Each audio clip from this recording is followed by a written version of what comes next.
Okay,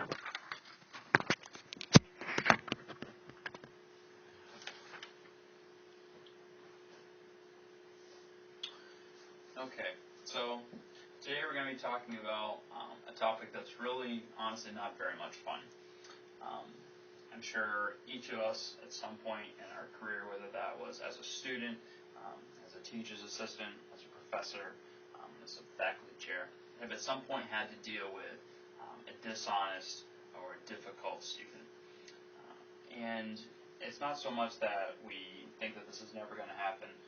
We're aware it's going to happen, but we want to be smart and not make too many opportunities for students to be difficult or dishonest. And there are steps that we as educators can take to make sure that we minimize the risk of students being tempted to cheat or be difficult with other classmates and things.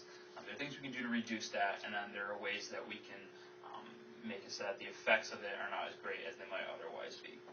So the first thing that we're going to do, just as a group, and you can begin just to bring up an example, whether it was a classmate of yours or a student that you taught that gave you a difficult time or was dishonest, and tell us how that made you feel as an instructor.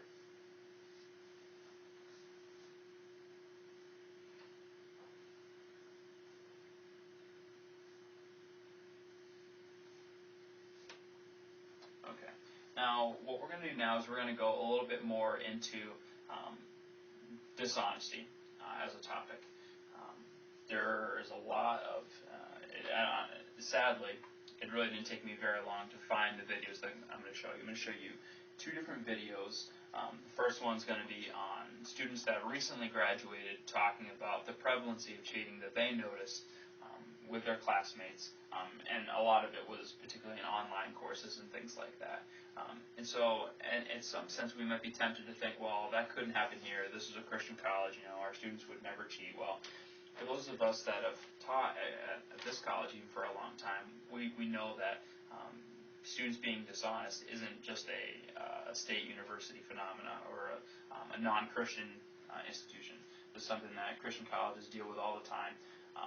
As a teacher assistant here at the college, I remember there were two cases where we had students that had been dishonest and we had to confront them and go through that. So it happens even in a place like this, and in an online format it can be extra tempting. So what we're going to do is we're going to watch this video that we've prepared here, and just at the end there's some profanity, so I want you to be prepared for that. But I think that it kind of helps to show how students perceive cheating in the classroom. So we're going to do that, and then after we've watched the video, each of us is going to write down on the sheet that you have in front of you 2 ideas of how you can restrict the possibility of cheating even before it begins.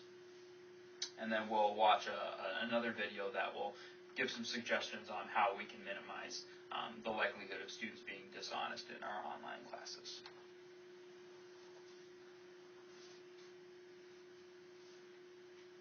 Okay, so we went over some different kinds of techniques on how we can cut down on deception or students being dishonest in the classroom.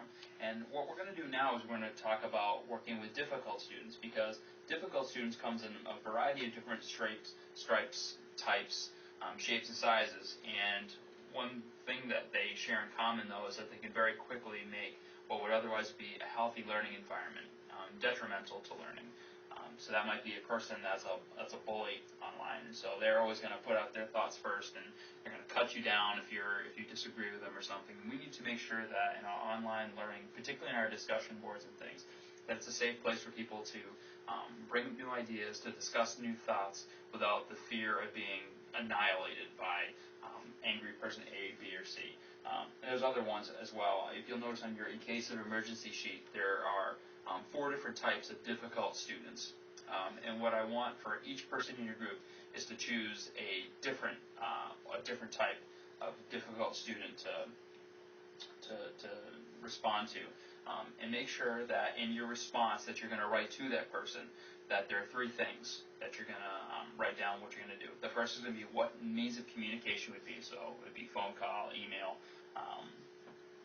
in public in the discussion board. The second part is what the content would be, what you would actually say to the person And third, we're going to institute a measure for keeping the student accountable to improving behavior in the future. So you have your rubric that can guide you on what we're looking for and how to be proficient in this. And please feel free to ask questions if anything I'm saying here doesn't make sense. And so after we're done as a group, we're going to hear the other strategies that the other participants here have come up with.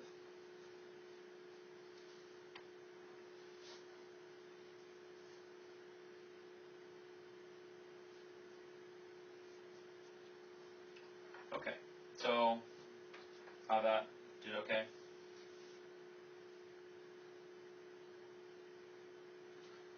Okay, so for the last 15 minutes of this session, what we're going to do is each participant will take your in case of emergency spreadsheet thing that you have in front of you. And so each of you is going to create 2 strategies that you're going to build into the syllabus or the document that you begin this class with that is going to prevent difficult or dishonest behavior. So set those out even now, and that way when students get your syllabus the first time, it's going to be clear to them what the expectations for this course are.